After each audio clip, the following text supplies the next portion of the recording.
So there's a lot of people out there who don't believe that climate change is really going to affect them, at least in their lifetimes.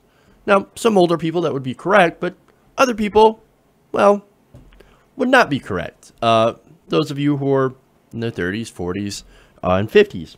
Now, a new study out there now proves that the effects of climate change, the disastrous effects of climate change, are actually going to be happening a lot sooner.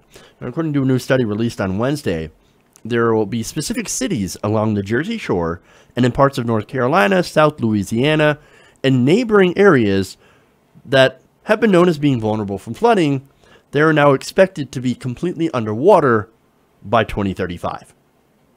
2035. That's not that far away. That's 18 years.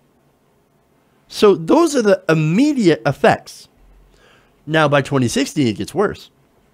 Cities like Galveston, Sanibel Island, Florida, Hilton Head, South Carolina, Ocean City, Maryland, and many others along the Jersey Shore will also meet the same fate. They will also be underwater.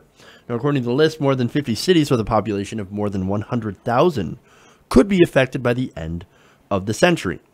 And you have cities like Boston, Fort Lauderdale, and 4 of the 5 boroughs of New York will also be inundated.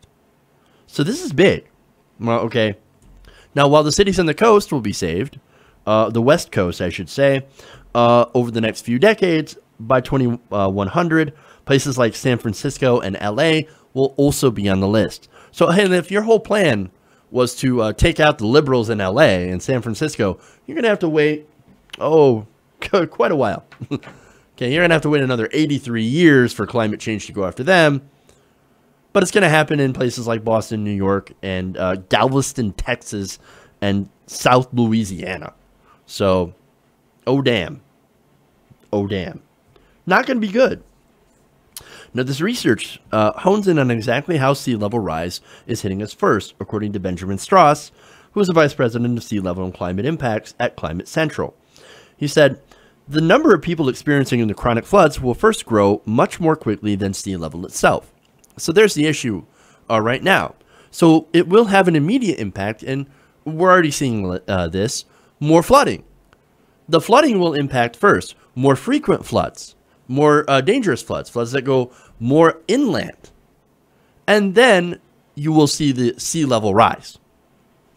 Now, according to the study, there are 3 different sea level rise scenarios that they point out. Now, there's, of course, conservative scenarios, and then there's the which is the lowest scenario, and then there's a medium scenario, and then there is a high scenario. Now, the high scenario is basically if we let emissions rise to the end of the century. Now, if we do that, the ice sheets will melt faster and will yield about 6.5 feet of sea level rise. Now, the intermediate scenario, or medium, basically projects carbon emissions peaking around mid-century and about 4 feet of sea level rise globally, with ice melting at a moderate rate that increases over time. And lastly, of course, the low scenario that basically assumes that carbon emissions decline steeply as warming is limited to less than 2 degrees Celsius, which is basically what we're saying would happen, or hoping would happen, if we follow the Paris Agreement. So the low is if we follow the Paris Agreement, and look, I've criticized that as being not enough, and it gets criticized a lot, especially during the Obama administration, by environmentalists as being not aggressive enough. That's the low scenario.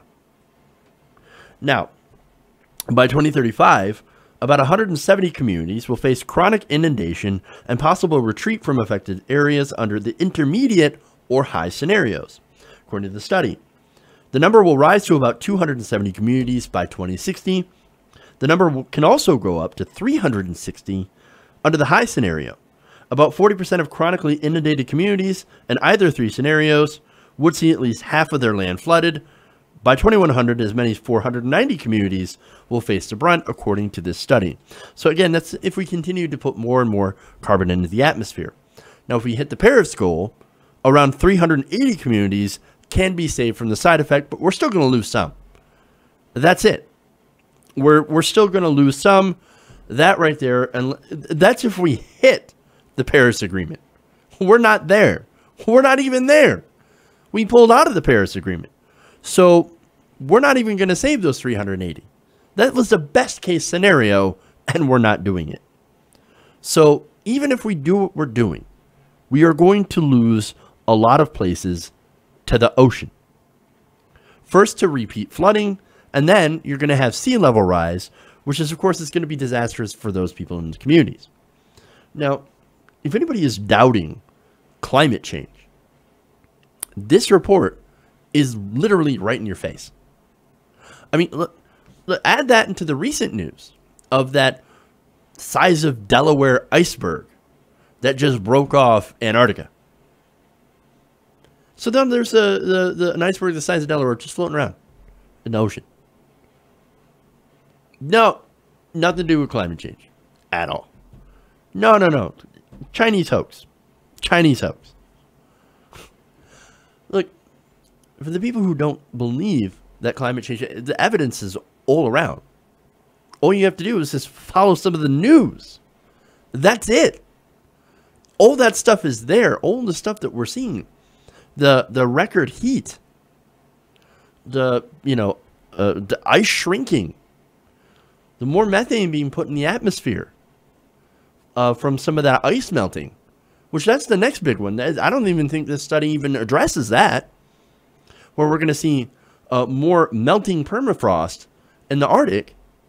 And that's going to release methane, which is going to exacerbate warming even more. These are disaster scenarios, and we're ignoring this. But okay, well, don't focus on that then.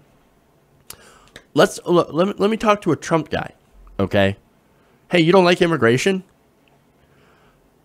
Well, if we have climate change, that's going to cause immigration. Look at it this way, right? So there are people on islands that are going to end up losing those islands to sea level rise. They're going to have to go somewhere. People on the coast are going to have to go somewhere.